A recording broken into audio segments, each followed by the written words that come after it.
American Truck Simulator.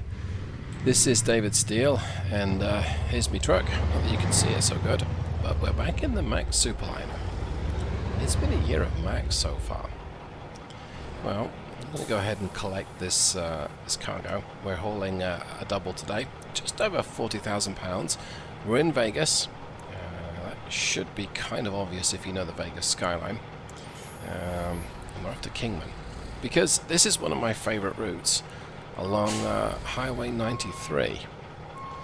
And that usually means I'm testing something, and indeed I am testing something today. We're playing around with the ENDDT865. That's quite a mouthful. This is in danger of becoming one of my favorite engines. It's all sorts of compromised. It is a 14.2 litre V8.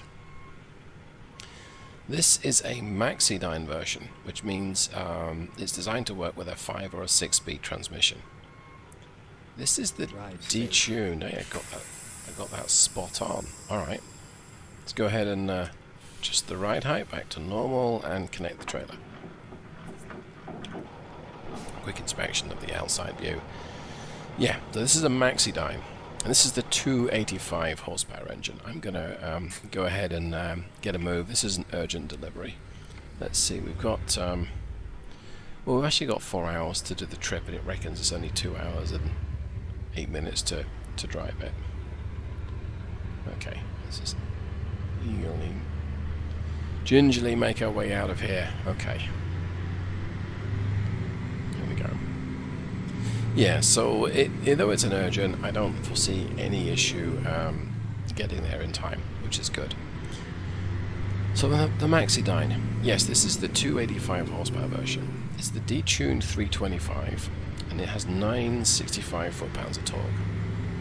So in terms of output, it's not the most powerful engine in the world, shall we say. It revs to 2400 RPM. So it has 300 more RPM, 300 more revs if you like, than many, but not all, engines. You may need the extra revs. In this case, I'm using a 6-speed transmission. Now this is the 6-speed, comes as stock with the Superliner. It's actually configured as a 5-speed with an extra crawler gear. So if I pull up here, let's see, I'm using the transmission and automated gear, there we go. So it's put me in 1 low, or basically first. That's my crawler gear. Ordinary use, you've just got 1 through 5, but yeah, like I say, you've got this extra crawler gear here. Oh, this red Jeep's going to let me out, that's great, thank you. In fact, they're both going to let me out, this white SUV as well. Let's give it a bit more power.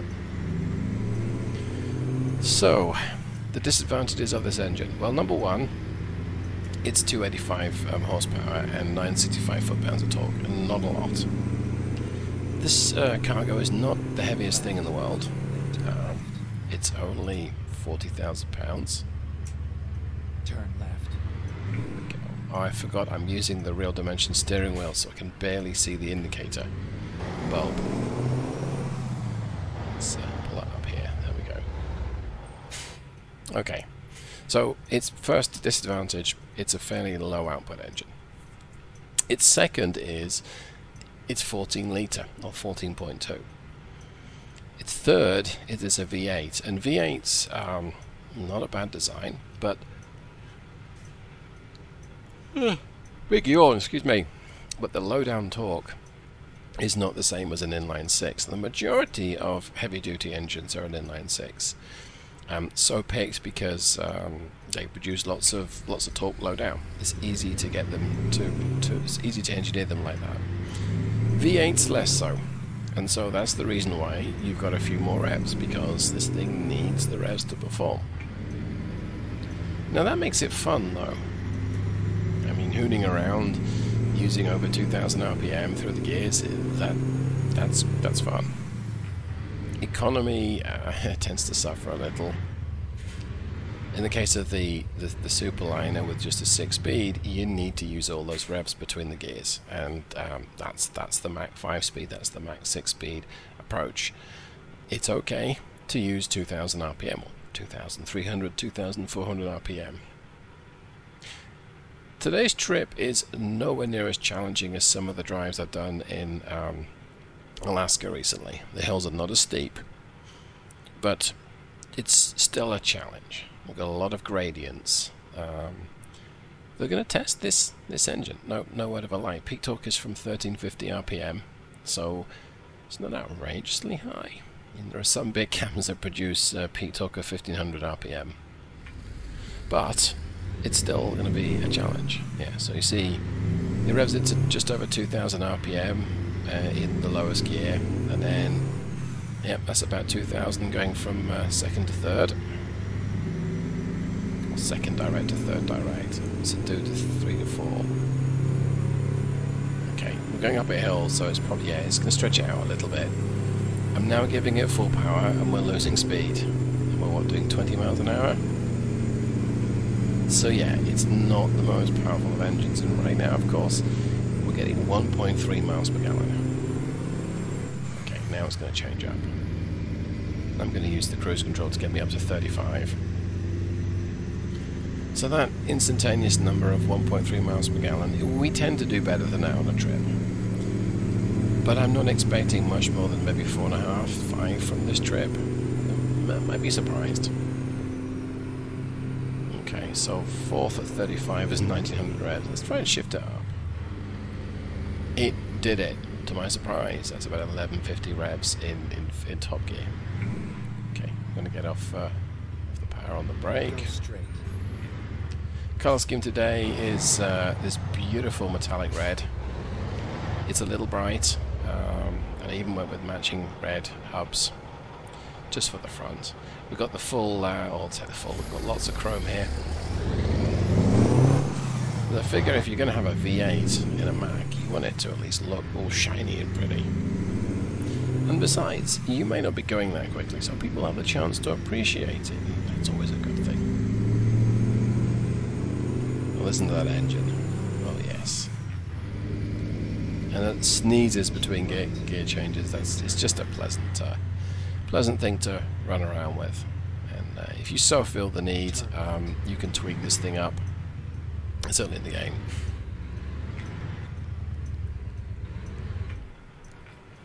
Maybe you want something with 900 horsepower and just 5 or 6 speeds, like you might do if you were in a car. Yeah, that's going to be a challenge, and if you are interested, I can put together a video with maybe the 2150 horsepower Caterpillar and a 5 or 6 speed transmission. It's a bit wayward, but then again, 2000 horsepower and its MI is a bit wayward anyway, so would we learn anything? No. Would I have fun making a video? Yes. Yeah, so we'll see. But I'm most interested to see just how well this combination does on this particular route that I've got in mind. And it's one of my favourite testing routes. Kind of crosses all the boxes. We get a measure of the engine brake.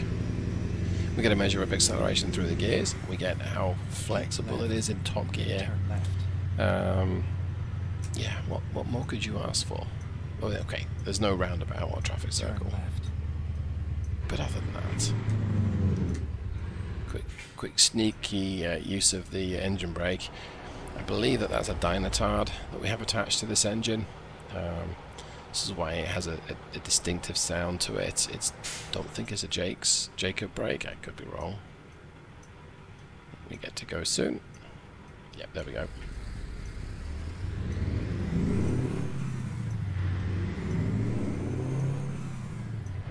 I'm yawning a little bit tonight.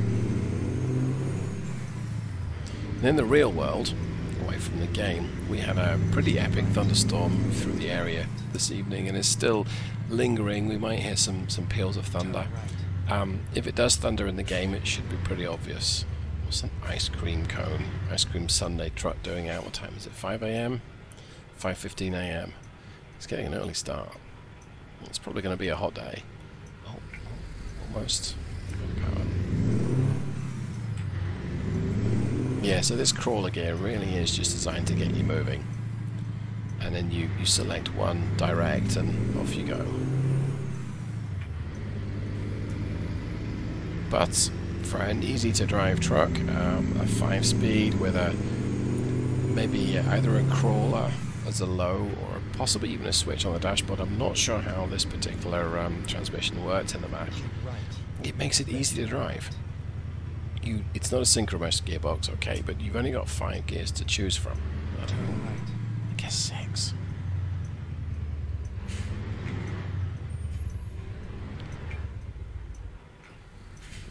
Okay, turning right on a red, because we can. Already in third gear change. Right, okay, this is where I really want to get on with the power, full power here. Okay, we've hit 20, which is good. So I think, yep, I've been able to tell cruise control to get me to 35. There's no point in telling it to get me to 65 because the limit chain is just up here to 55. Let's see if we're going to reach it, or when we're going to reach it rather. Yeah, so we go up to 4th, and it's still pulling at the sort of 1250 RPM, but it's no ball to fire, and we have a long climb. I don't know that we'll even make it into top gear. What do you know? Okay. And it was slowly picking up speed. Yeah, I think it's going to lose it now.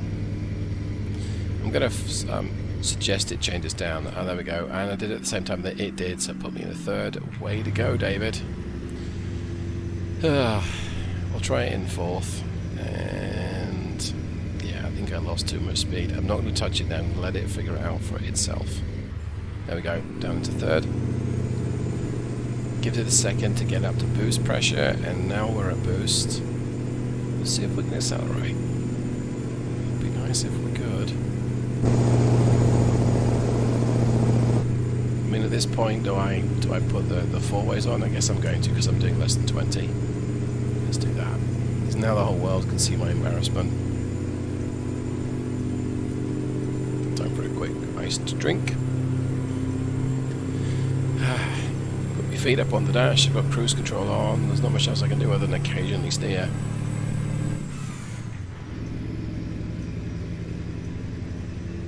Okay.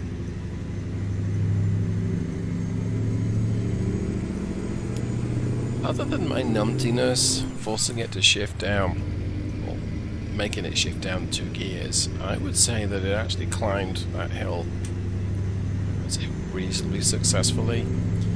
We got down to 18 or 19 miles an hour, but we didn't. There was no danger of us not going. It was always seemingly going to pull it. Hey, and now we're back at 55. We're doing about 1800 revs, which is, I mean, it suits this engine gearbox great. So I'm going to tap it up to 65. Let's see if we get there. So, not yet, but it hasn't lost any speed. So it should pick up nicely now that we're going down a hill. Okay, almost there. There we go. So that's just over 2100 RPM. We do have a bit of leeway if we want to get to higher speeds, but I'm not going to try. If this truck is designed to be able to cruise at 65, then I would say that we've accomplished it. Cruising at 2150 RPM certainly seems a bit wrong, but that's what they did in the 70s. I'm going to go ahead and indicate left here and go around this cement mixer truck. So under load, 4 to the gallon, but it's not really reflective of everything else that we're doing here. I might even get to pass this truck ahead of me. I doubt it. Cement mixer still in my hood mirror. I don't think we've gone round them, safely gone round them yet, and we're losing speed, so that's not good. Yeah, we've gone round them. Okay, let's Let's indicate right. Let's pull in behind this truck. Really want to see it go up this hill in top gear, and I think it's going to do it because we're losing speed, but we're still way above 55. Okay, we're like 58, but that's still above 55. Yeah, I would say that we reached that performance objective. We went up the hill and we didn't have to shift down. That's not really fair compared with like an 18 speed, because you've got way more gears. You might shift down just to save a bit of fuel, but oh, Prius, you cut me up. It won't let me switch to the drive-by view. There we go. Which is obviously dangerous because I might crash. Yeah, you're real close. Maybe my reputation precedes me. So right now we are hunkering along at sort of 60. We're not able to maintain 65, but I wasn't necessarily expecting it to be able to maintain 65. But we're not like limping along at 40. And again, we've just hit 65. We may well get pulled in, so I'm going to kill the cruise control, just let the truck coast down. Curious to see what this combination weighs if we get pulled in. We'll find out in a second. Isn't that little gurgle? Okay, there we go. So use the dynatard. Let's encourage a downshift. Yeah, it didn't like that, did it? Yeah, my bad. Try that again, shall we? Okay. Alright. So the engine brake works reasonably well. Oh, it does it 2600 RPM, that's for sure.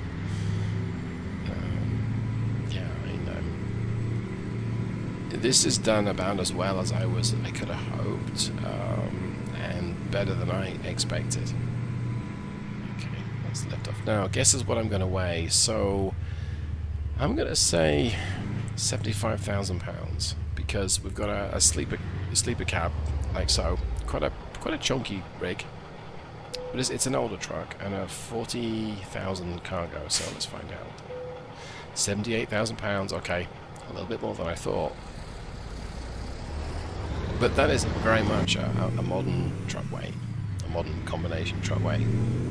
So, actually, in that context, only 285 horsepower and only 965 foot-pounds of torque, and we can kind of keep up with traffic. Oh, I'm speeding. I'm speeding. I'm sorry. Okay, now the speed's changed. Let's get back on the power. Give it full power here, though we don't necessarily need to because the limit drops to 35, just a little bit up here. Right, there we go. I'm going to start to lift off the power just a little bit. So, yeah, I think I didn't dare expect to like cruise up the hill at 55 the way that I did. But I'm happy with that. Would I preferred an 18 speed, a Mack 18 speed? Almost certainly. Would it have made it any more fun? Probably not. Would it have helped me accelerate up to cruise? Yes, I think it could have. Certainly on the accelerating up the up ramp. But at the end of the day, we're probably going to reach the governor, and it's not going to want to shift up, maybe. Or it'll shift up several gears and lose the momentum and inertia every gear, and boost pressure every gear change. Go straight. So yeah, I don't think it was too big a compromise to only have is effectively 5 forward gears. And I mean, we get to listen to that engine, so what's not to like?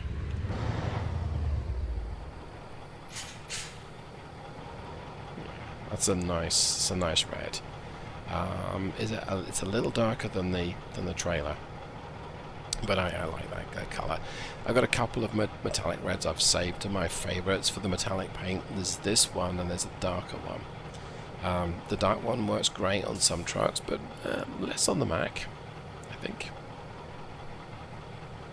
You know, standard chrome wheels going on there. I don't have chrome hubcaps on the back. I thought that was a bit too much, which is ironic given we've got a polished aluminium hydraulic tank and a polished aluminium toolbox, chromed extended range tank, and chrome on the left side as well. So yeah, the irony of saying hubcaps is too much is not lost on me.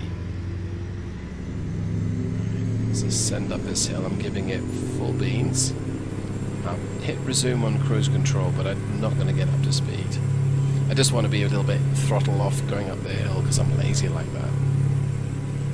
But I mean, it's doing okay. It's kill the power now. Turn left. It's never in risk of shredding the tires through acceleration, but it does okay. Yeah, so it's moments like this when it is just lacking a little bit of oomph, and I'm seeing that white car approaching me at some pace. Okay, so I'm aware I've got quite a long trailer behind me. Here we are. Time on time. Alright, so we're pulling in now. Where should I place it? We'll go with the easy maneuvering, not that we have a choice for the difficult parking today. And let me see if I can do this without the external view. I want to say how hard can it be, but no, I'm not going to. Okay, straighten it up here. Usually I think I'm way more forward than I really am. So we'll just trickle it forward a little bit. Any second now. There we go. Okay. Let's do that. I'm going to go ahead and shut the truck down and let's see how well we did. I'm going to go with maybe 4.5. So 109 miles. So it's really not very far at all. And I was a little off with my fuel consumption. 3.6 to the gallon. It's a little heavy.